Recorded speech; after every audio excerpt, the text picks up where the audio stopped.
You're listening to Under the Shell Podcast, the best in America. Welcome to the season finale of Under the Shell. I'm Brendan YSL. Sam Jane. And Michael Howes. And today we have on Maryland women's basketball's one of their top transfer additions. Take it away.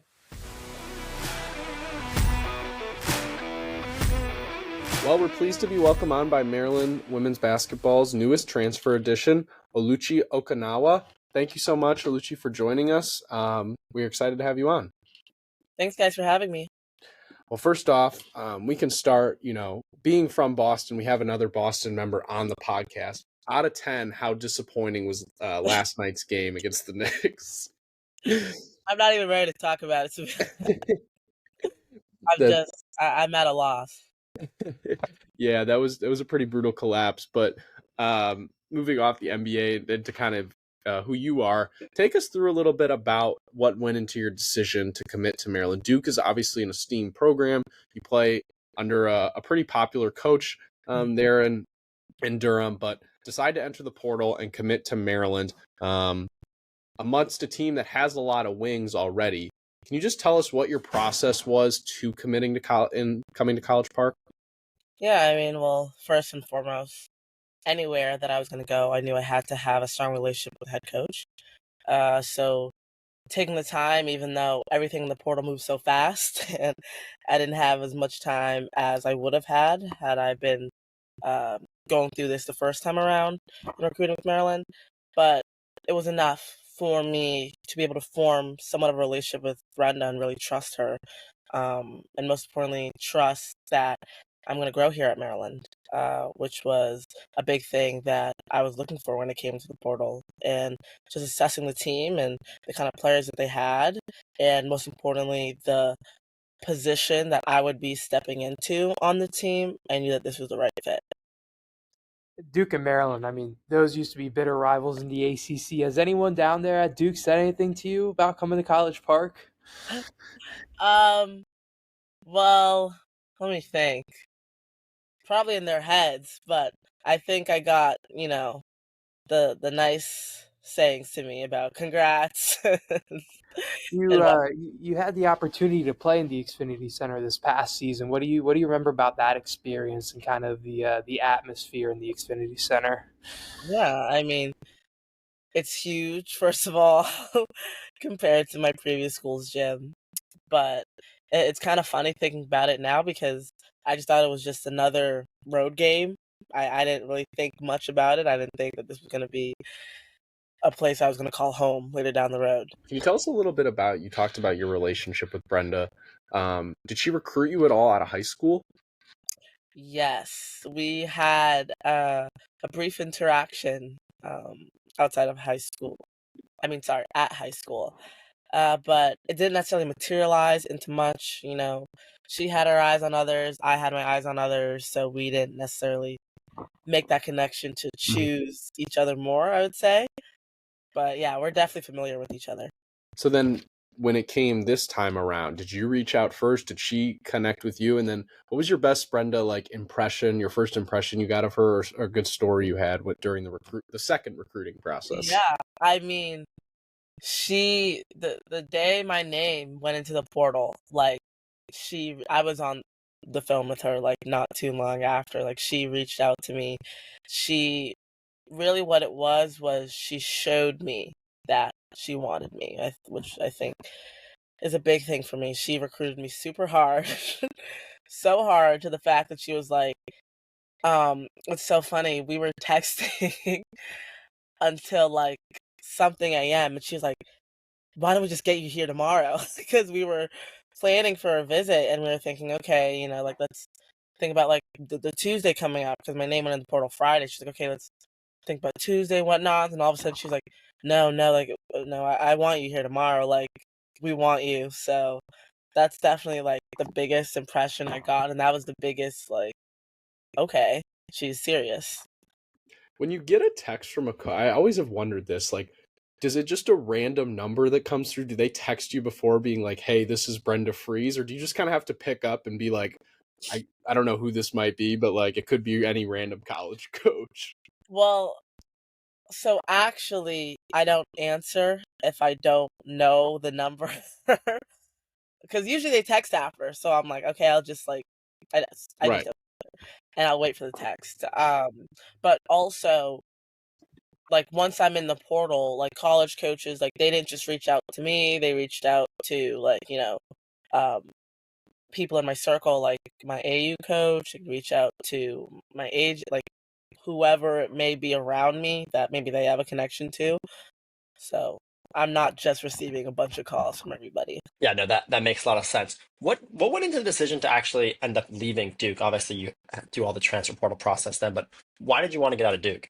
hmm Yeah, I mean, definitely there's a lot of layers to it, but I mean, I'm a firm woman in my faith, and I just knew that it was time for me to go. God, 1000% showed me the signs, put it on my heart that, you know, I have so much love for that place. Those 2 years were some of the best 2 years of my life. I'm never going to forget it. Or those girls I call sisters on that team.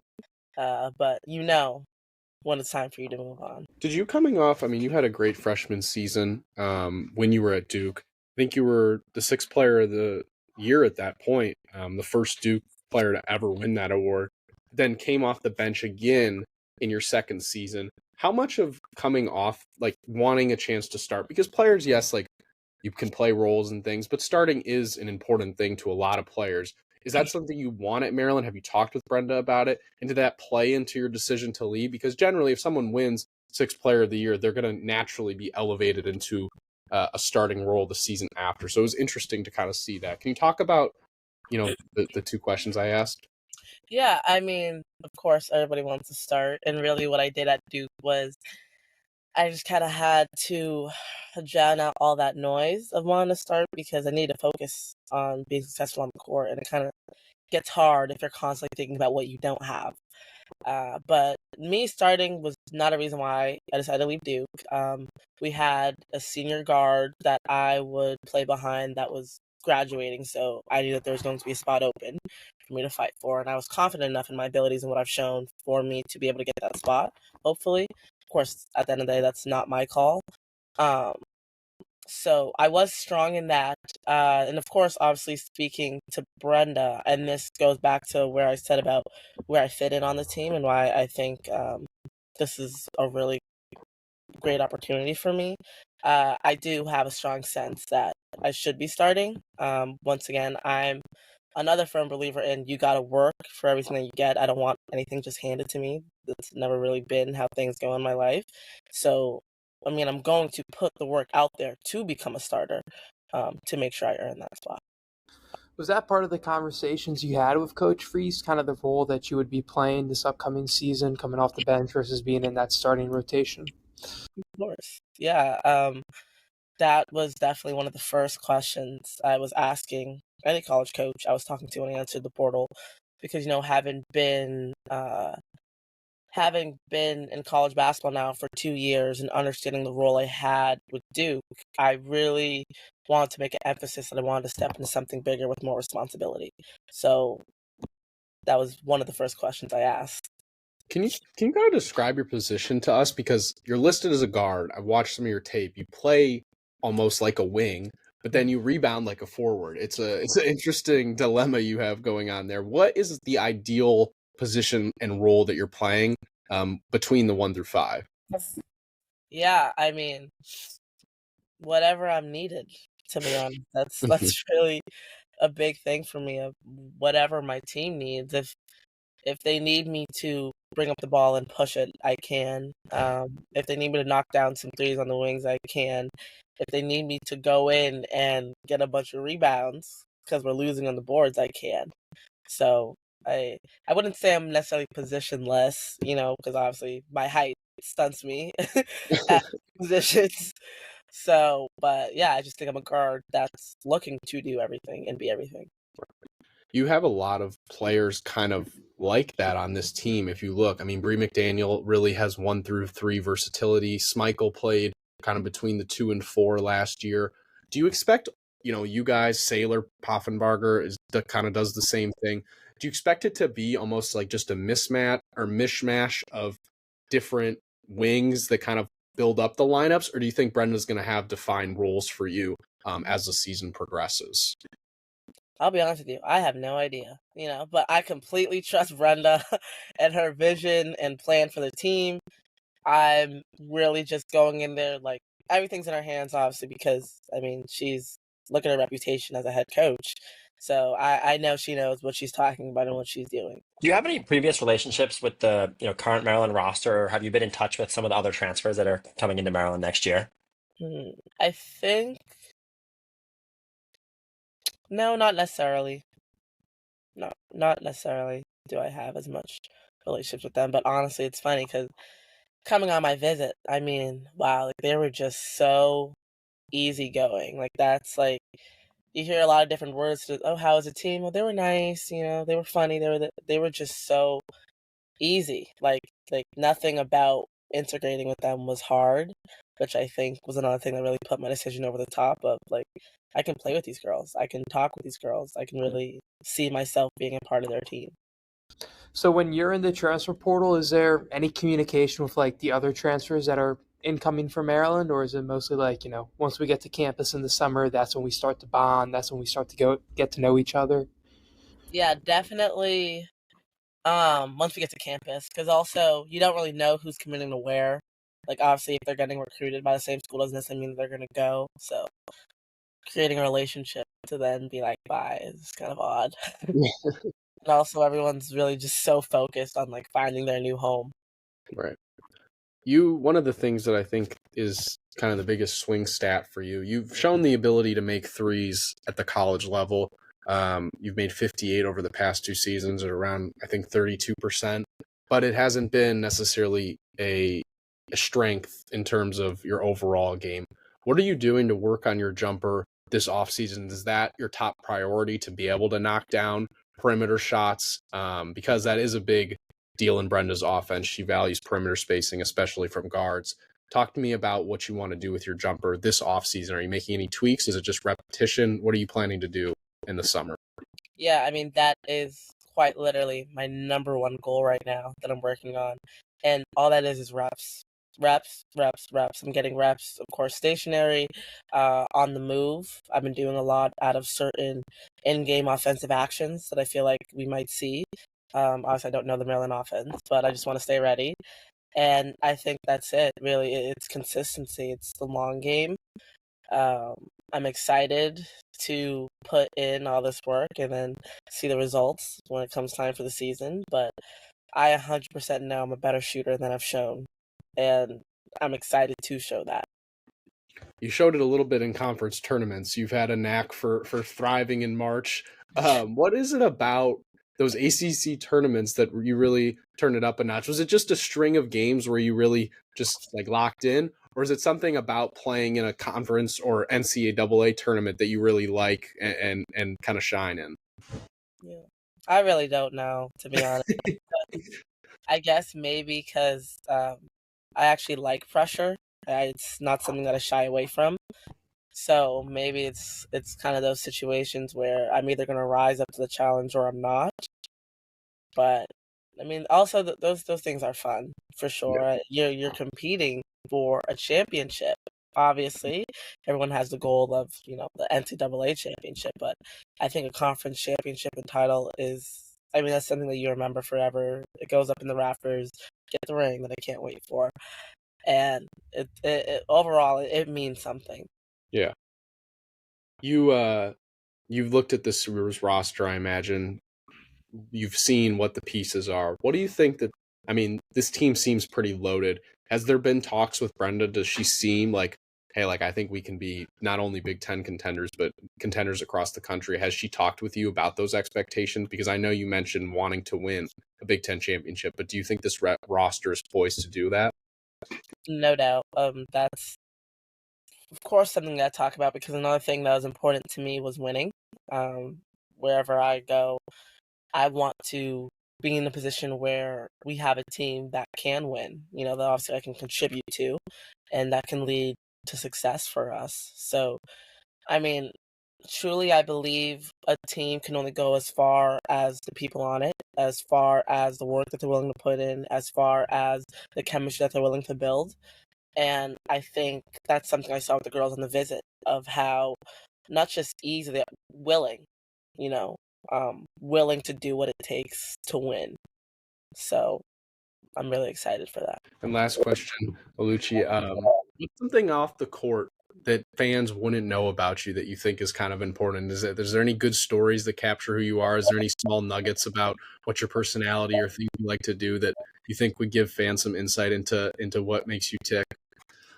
Well, I do have a series called Styling with Lucci that I'm really excited to be bringing with me to College Park. You got a YouTube channel? Sorry. Oh, no, not a YouTube channel. It's just Okay. it's a series on Instagram Oh, nice. on my account. But yeah, I'm really excited What to go deeper into that. did you follow? Did you look at the Met Gala looks? What was your favorite Yeah, one? Met Gala looks, yes. Okay. Who was your favorite? I liked Sabrina Carpenter's look. Okay. I did like that one. Yeah. I liked Enoch. She's a model. Her look, her dress was amazing. I feel like it was the perfect piece. I've seen you've translated that into a deal with CVS, so congrats on the NIL money with them, using that to kind of build up your portfolio. Oh yeah, I mean, the CVS deal, it definitely came like on its own, separate from Styling with Lucci. Yeah. But yeah, no, They must value the fashion advice that you're giving out, you know. it was definitely because they saw Styling with Lucci. That's so no other. I love it. Well, thank I think you. we got to get Sam on that. We got to get Sam on that on an episode of that. Yeah, come on. Best fashion on the Under the Shell pod, easily. No. No question. But we appreciate you hopping on. Thank you so much. Good luck this upcoming season. Stay healthy. We appreciate you hopping on, and good luck this summer with all your training. Thank you so much, guys. It was so nice talking to you guys. Thank you. Thank you. Likewise. Have a good one. Bye. All right, let's keep it with women's basketball. This news had not yet broke when we talked to Oluchi last week. Gracie Merkle decommitting from Maryland, staying at Penn State. What are your guys' instant reactions to that news? I mean, that is just brutal for the Terps. I mean, that's terrible timing, number one. Transfer portal season kind of goes away at this point. You lose Allie Quebec, a player who seemingly you could have had in that Merkle role, playing a lot of post for the Terps. And now Maryland's left scrambling, looking for a post player to really plug in and play a lot of minutes for them in that role next season. Number one, I just think that's completely unethical to do as a player, to commit to a team for multiple weeks. I think it was over a month at that point. She was committed to playing at Maryland, only to then ask to be released by the team and go back to Penn State. Also, the fact that it's a conference rival, that also helps the Terps a lot. I know that's not the biggest issue, but man, that is just a brutal blow. Very unprofessional by Merkle to do that. Not a good look for her.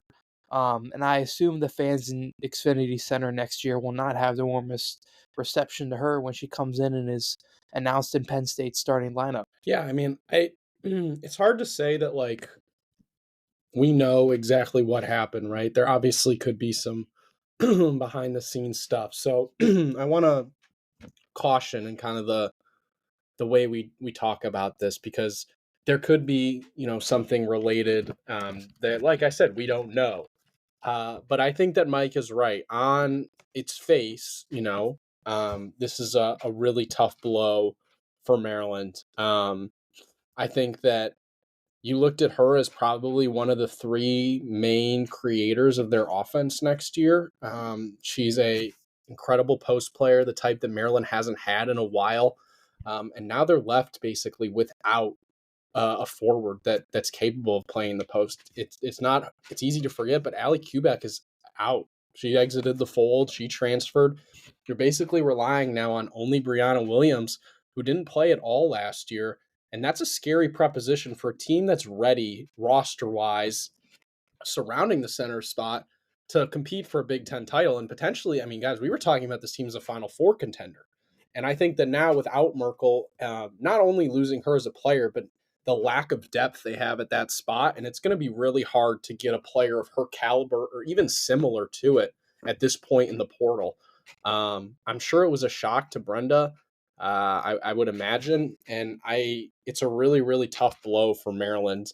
And as she put it, it's a significant, quote, plot twist. So fascinating stuff with women's basketball. Yeah, it's hard to know. I would love to know more about the timeline. Of course, we'll never actually get that. But like, when did Gracie make the decision? And then when did Brenda find out? I know just looking at her Instagram, like she was out of the country from like the past week or so. When did she know? When did the release become official? All type of stuff we'll never know. But it just puts the women's basketball team, and specifically Brenda Fries, in such a weird hole where it's like, we know she's a very good recruiter in the transfer portal. She probably would have found somebody very similar if Merkle, had said originally she was going to go to Penn, just stay at Penn State. It's just so hard.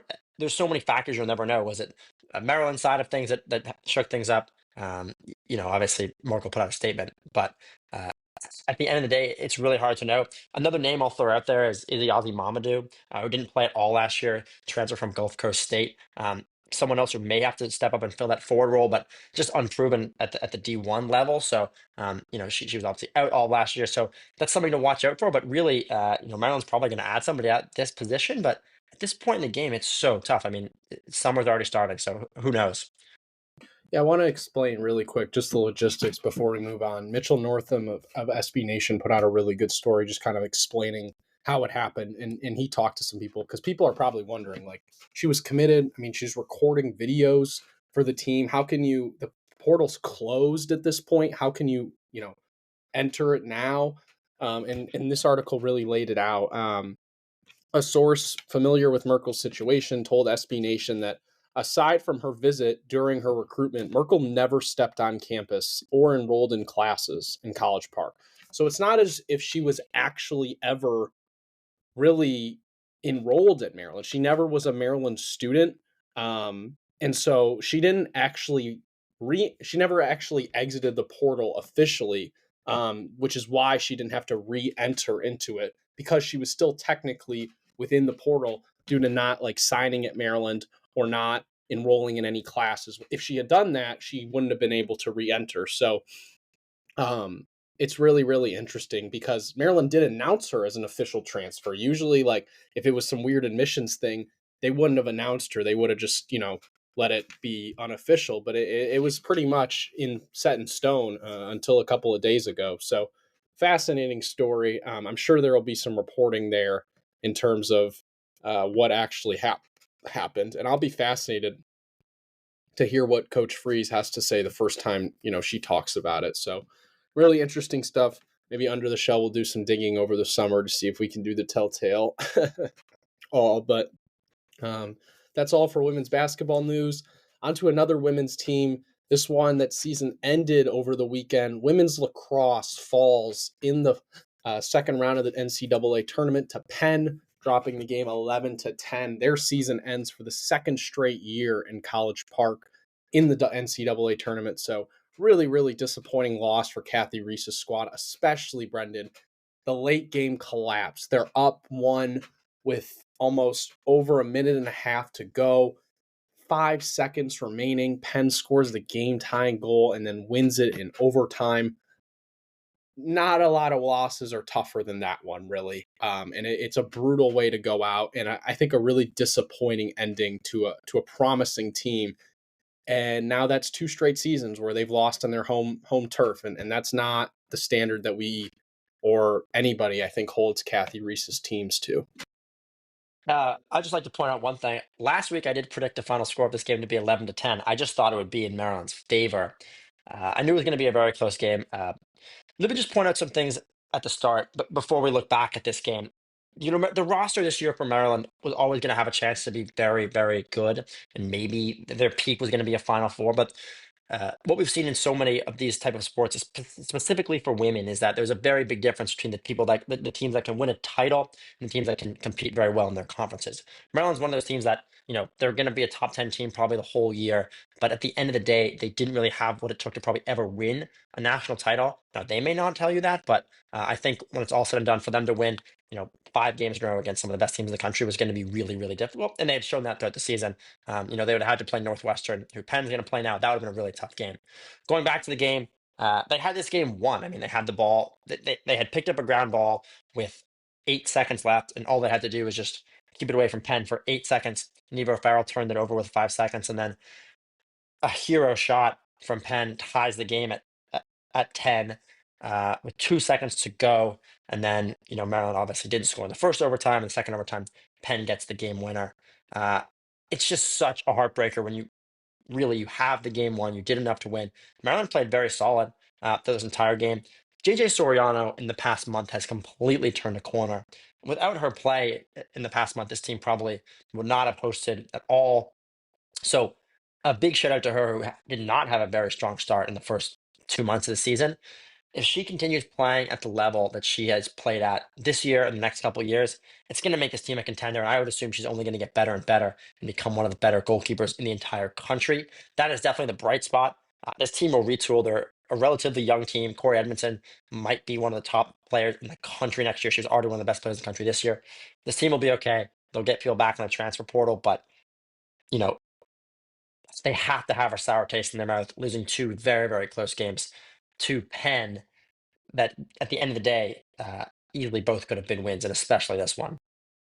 To play devil's advocate on Soriano, though, entering the season, we all knew that goalkeeping was the one weak spot on this roster, the one glaring weakness looking in.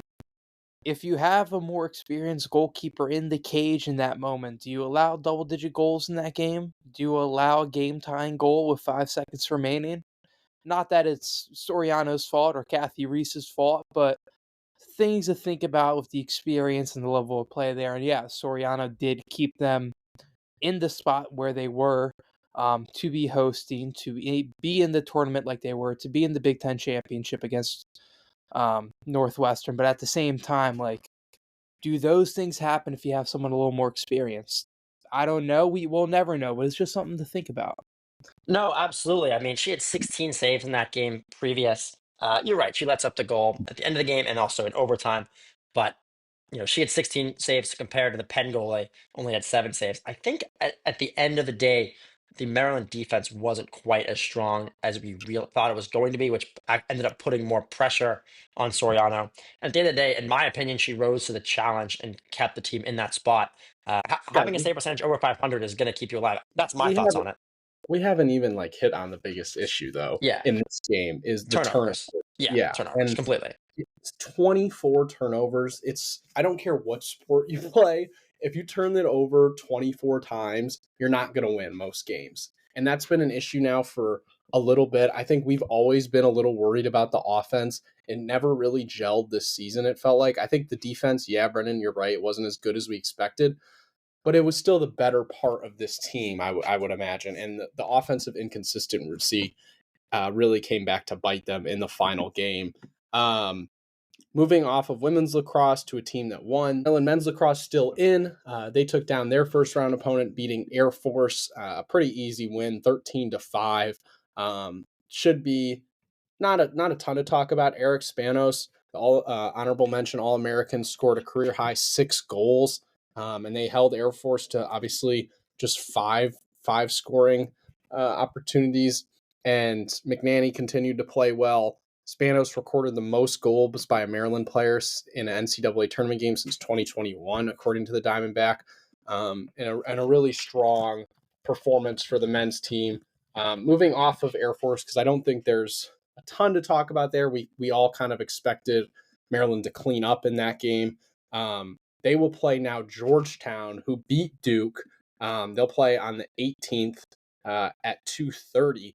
Brendan, what do we think about the Hoyas? And then since this is the last episode, let's just make it a holistic question. Pretty point-blank period. Does this team have enough to win a national title? Absolutely. I mean, they got the 2 seed for a reason. They're definitely poised to do it. You saw what the performance Spanners had. McNaney's one of the best, if not the best goalkeeper in the country, which means you're going to have a chance in those final rounds. He's been to the championship game twice before. Maryland has a lot of experience in the Final Four. They have a chance. It's just if they're going to be able to put it all together. Georgetown has looked solid over the past few weeks. They had a really odd loss against Denver, 3-7. That was the worst their offense has played all season. But since then, their offense has been on a tear. 21 goals, 17, 19, 16, and then 16 again against Duke.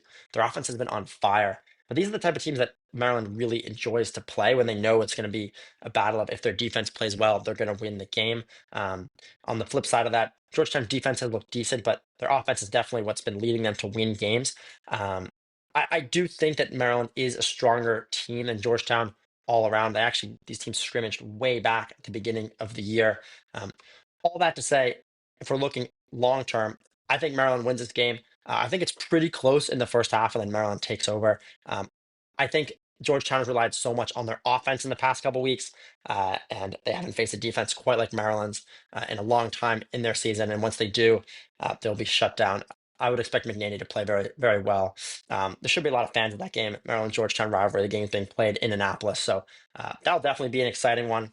If Maryland wins that game, they'll move on to the semifinals, which will be at Gillette Stadium. They will play the winner of Syracuse Princeton. The Ivy League has looked very, very strong. I'd be skeptical. I'd be scared if I was Maryland of that Princeton team just because of the strength of their offense and the unique style that they do play. And Izzy then will be in attendance. I probably will make it out. Gillette is very close to where I live, so I'm hoping to catch a first-hand glance. Unfortunately, I won't be able to report back for Under the Shell, but maybe maybe there's a championship, we'll do a special episode. But yeah, Love definitely hoping to catch some of the semifinal and championship games. To watch some good old lacrosse. On the other side of the bracket, Penn State and Notre Dame will play the winner of Cornell Richmond. I would expect Cornell to come out of that side of it. If Maryland would have faced them in the championship, be a rematch of the championship when Maryland won in their perfect season a couple of years ago. So that's what I would look out for men's lacrosse. What do you guys have for predictions? I think they get to the Natty, but I don't think that the offense has been consistent enough for me to really say that they're a national title type team. So I'll say that they get to the national championship but fall in the title game for the second straight year. I think that they win the national title. Like Mikey you said, Scoops. best goalkeeper in the country, possibly. When you've got that, that's always going to help you win games. And even if the offense is going well, the guy in the cage will limit the other team's offense. So as long as you can punch a few through, Eric Spano's 6-goal performance, that's huge for the Terps. Positive sign for that offense going forward. It's definitely a tough one to predict. We'll make it our game of the week now that we've all gone around. It's so hard. The Ohio State game totally scares me, and so does the Rutgers game. Just the fact that they came out in that Ohio State game, which was a playoff game, got punched in the mouth and were never able to respond. This team is so reliant on their defense that if their defense doesn't have an A-tier game, it's going to be really hard for them to contend. And because of that and the strength of the Princeton offense, who they're going to have to face, as well as Cornell, I'll take them to make the Final Four, but I will not take them to win it all. Gotcha. Spring sports putting together kind of a late surge, I guess you could say. That includes the baseball team. Their tournament life is a little bit different than the men's lacrosse team. They're basically hanging on a thread. But a sweep of Minnesota, we said that was kind of needed in order to really put themselves in a decent contention. And now, Mike, they enter the final weekend of the season with a real shot. Take us through real quick. What does it boil down to? What are the percentages that Maryland makes the Big Ten tournament in Omaha? They've done what they've had to do the past 2 weeks. Somehow, some way, they've won 6 of their last 7. Like you said, they just swept Minnesota. Really comes down to getting another sweep this weekend. They're playing Rutgers. Rutgers right now is 13-14. Maryland's 11-16. Rutgers is tied for that 9th and 10th spot. And below them, you've got 3 teams tied for the 11th through 13th spot. So 2 of those teams are going to make it. One of them is not. Maryland is behind those 3 teams. So they're going to need a sweep, and then they're also going to need help. To boil it down, if they sweep Rutgers, that puts them in a really good position, but they also need some help from the other teams. Illinois, Michigan State, or Northwestern, those 3 have to lose 2 of 3 as well. One of those 3 has to lose 2 of 3.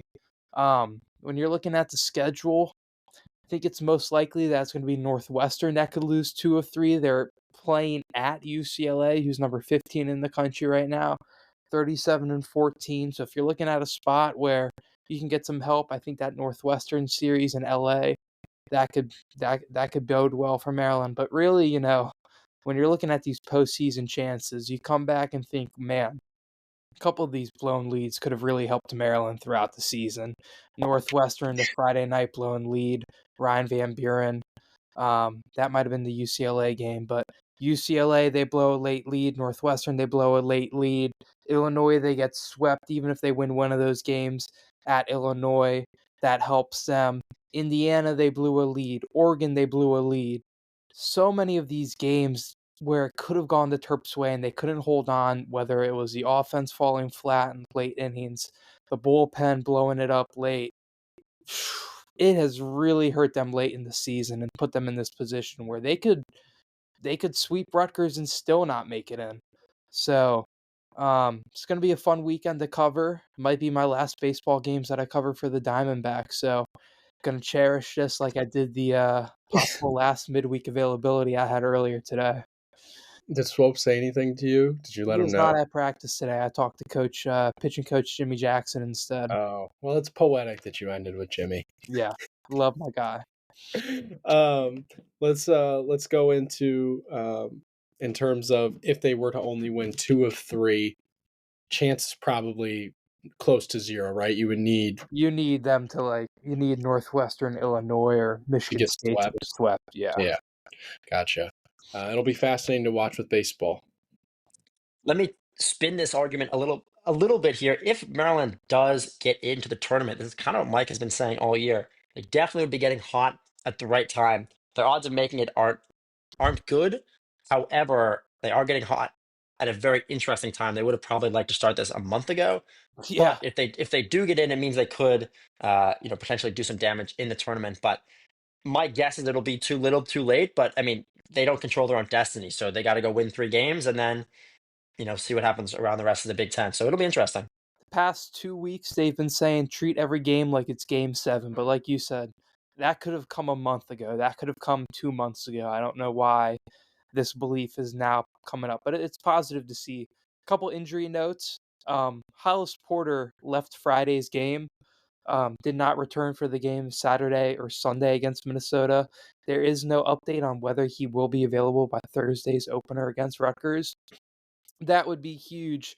Even if he's not playing defense, but just to get that bat in the lineup at DH, he's leading the team in home runs. One of the best power hitters in the Big Ten. So you need Hollis. I wouldn't say you need Hollis, but having Hollis there for the Terps in that lineup is crucial. Yeah, I would say treating every game like it's game 7 only really works if you control your own destiny. But it's going to be our last baseball recap for the year. Mike's broke it down so well for us and also Diamondbacks. So kudos to him. Very quickly before we go into some end of season, end of year recap for Under the Shell, men's basketball had a little bit of news. Colin Metcalf from Northeastern transferred. Probably going to be a backup for maybe a backup.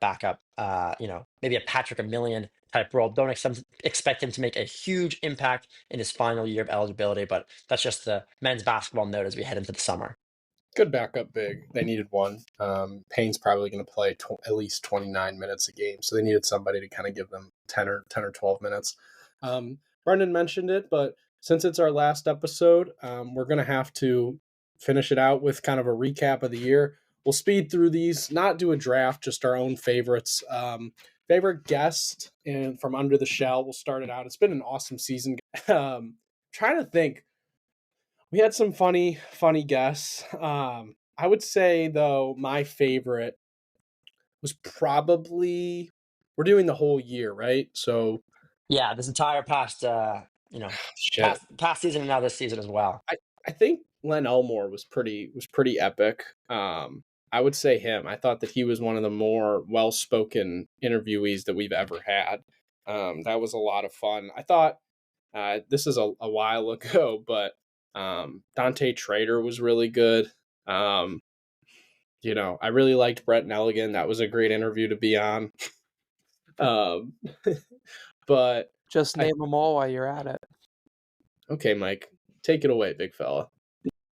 Itchy butt or itchy throat? The question that has struck the nation at its core. I'm going to go James Gist as my favorite guest of the season. Banger. What a question. Wow. I had forgot about that, but I'm very Very happy that you brought that back up. I'm going to go back to Bruce Perry. We interviewed him at a very interesting time, right before the USC game when Maryland football was at its lowest this year. He really brought some energy, and I really appreciated that. We had at least 15 technical difficulties, but we got through it, and it was very fun. The other one I really liked, which was already mentioned, was the Brett Nelligan interview. Just so much interesting history with him and his father on the gymnastics program. Something that does not get enough coverage from the University of Maryland and the campus publication. So I'm very glad we were able to get him on and chat with him. Also, recently, Bo Braid was pretty awesome. So I'll go with those three before Mike gets mad at me for naming all of them. I'll go Len Bias episode. If we're doing that, I'll take the collective as a whole. And then That was a fun one. Bo Braid was pretty sweet. Matt Swope, having him on, we've wanted to have on the baseball coach for a couple years now. That was a pretty cool interview. Funny looking back at what the expectations were for this season and how it's kind of turned out to be. Yeah. They did win 34 games last year. Lonnie Baxter was also a fun one. I like awesome Lonnie one. B. All right, we'll do our favorite moment / clip. That was. I have two. Mike is not going to get to make fun of me. I think that Sailor Poffenbarger's clip about talking about her brother, who passed away tragically, was a really, really fun, like a fun interview, but a really strong and powerful clip that I thought Sailor talked about, and I really, really enjoyed hearing her story and her brother's. In terms of other ones that I really liked, I liked Alex Nitzel's story about where he's going with the credit card. When the waiter took it, that was pretty hilarious. So those would be my two. I got a couple. Go back to an episode we didn't mention yet. The Alex Squadron episode was super fun. Obviously, Sam and I got to spend time with him in Africa, but I liked just hearing the behind the scenes of him, doing some of his more unique stories this year about John Fant. I just thought talking to him was super cool. And also, I thought kind of another behind the scenes type of thing. The Harry Geller interview, which is actually our most listened to episode by a ton of views. It's not why I'm saying this clip is cool, but I thought his whole kind of funny story about him being out of the country when the Willard news broke. It's like this guy gets to go on vacation, 1 week a year, and he happens to pick the year when the biggest Maryland basketball news breaks in the past 5 or 6 years. So I just thought his whole story of telling that was super interesting. You guys took some really good clips.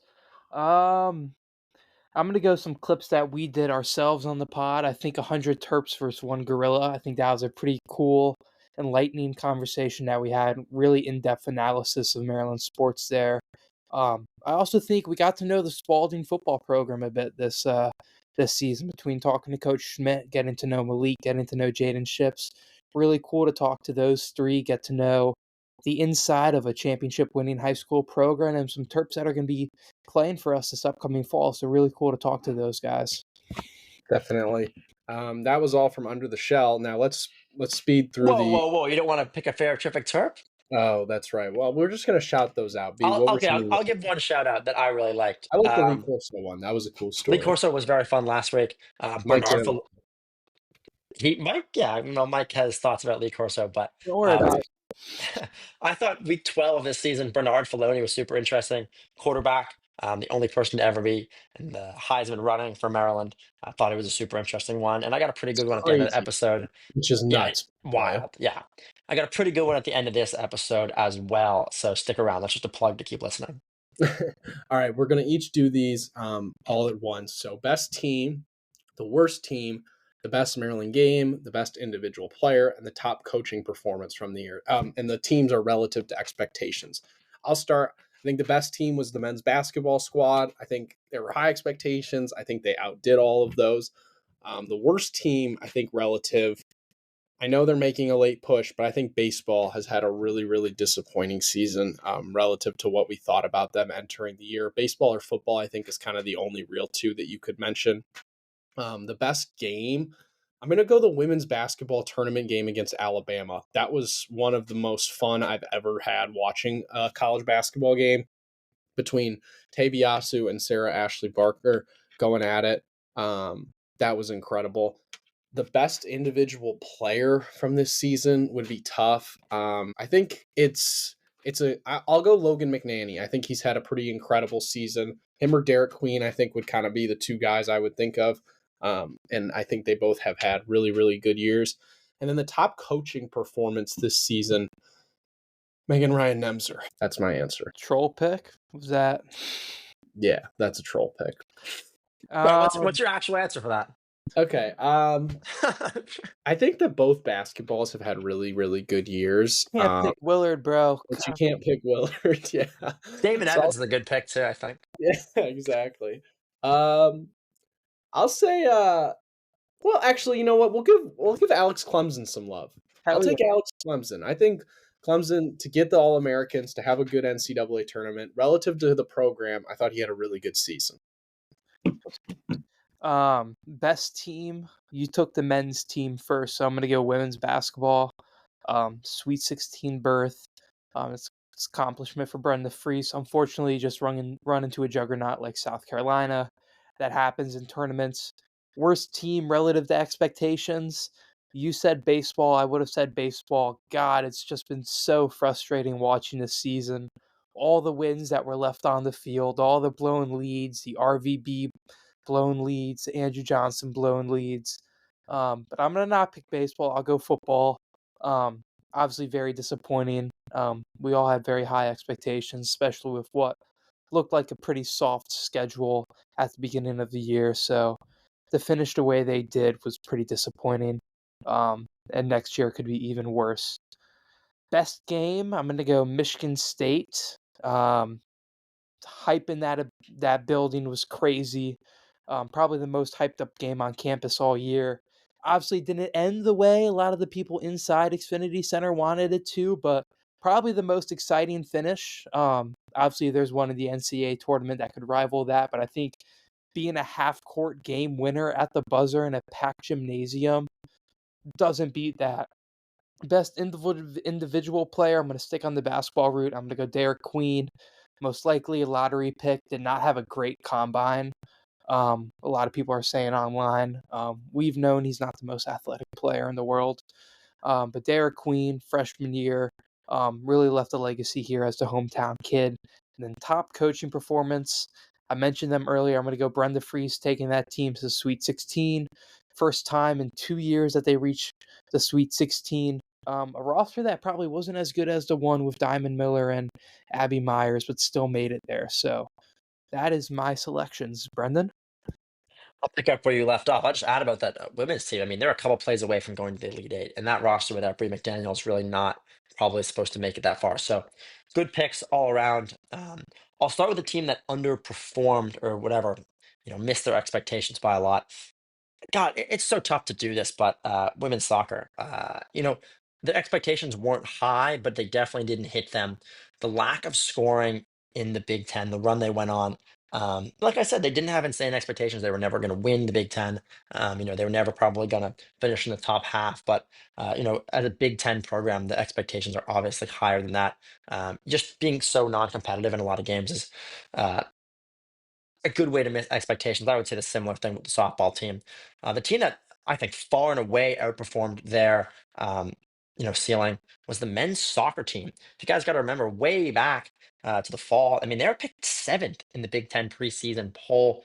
They had at a certain point in that season, before some injuries and before they kind of didn't have the best back half. They were the number one team in the country, and they were also controlled their own destiny to win the Big Ten. They didn't quite get there. They never kind of had the finish. But for a month of the middle of the season, I do truly believe the men's soccer team was one of the best two teams in the country. They were definitely playing that way.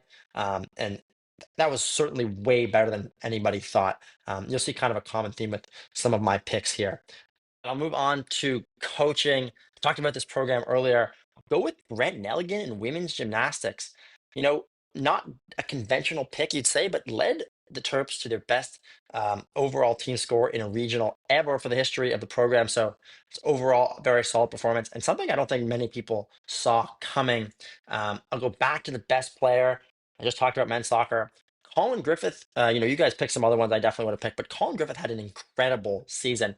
The goal streak he went on and just the poise he was playing with as the leader of that team offensively was very impressive to watch. And I'm very excited to watch his senior season. You never really know what you're going to get out of him, but when he's playing well and he's playing with confidence, He is a very fun and efficient player to watch. Best game of the year, I feel like it's obvious. The men's basketball Sweet 16 Dairy Queen game winner over Colorado State. The Michigan State game was crazy, but it's a regular season game. What Dairy Queen did the in March Madness to send Maryland to the Sweet 16, but they hadn't been in a while. Uh, you know, it's something that people will remember forever, and he'll be remembered. Uh, you know, his legacy at Maryland will totally be that shot. So those are my picks. Do we have any crazy predictions when we hop back on this podcast in the fall? What are we going to be saying in December? Mike Loxley could be on the hot seat or fired.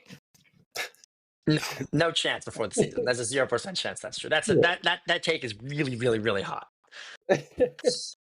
I don't know. Well, the listeners will have to wait to see in August when we're back, but we have to end it the way we always do. Terrific Terp B, take us away. Let's do it. This week's Terrific Terp truly embodies the comeback spirit and what it means to be a Maryland Terrapin.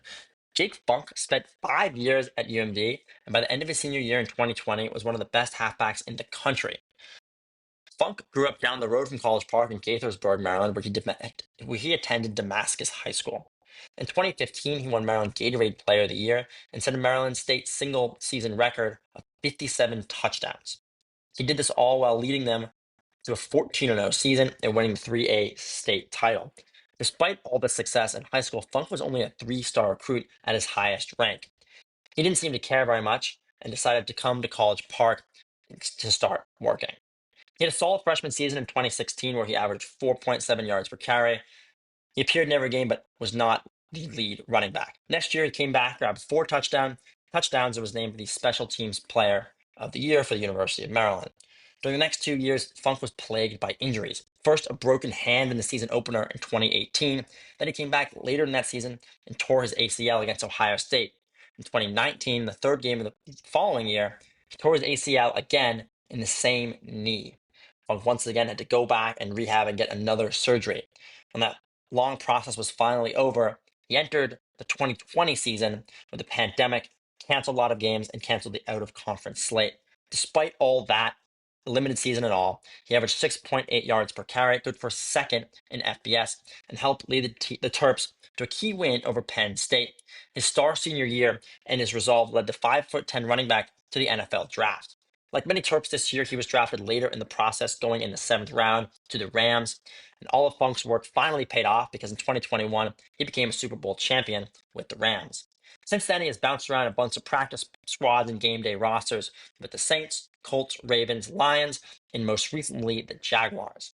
As for the upcoming season, he has yet to be picked up, so we'll see what happens for Funk in the 2025 season. As for some personal life news, he is married to Bachelor winner Hannah Sluice. That's all I got for Funk, but his incredible rehab and Super Bowl champion and impact at Maryland and college and high school makes him this week's Terrific Terp. I had to add a little bit of, it's just a fun detail about him. I thought people might want to know.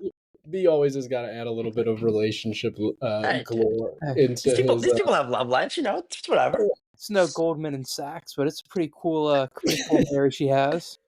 Definitely. Well, that was a great episode to end it. We appreciate you guys so much for listening all year. Have a great rest of your summer. Follow along with us on Twitter. We'll still be posting on there, and maybe we'll be recording some emergency episodes. So thank you so much for tuning in, and have a good rest of your evening and a good summer. Peace. Guess what? You got Under the Shell Podcast. Nobody does it better.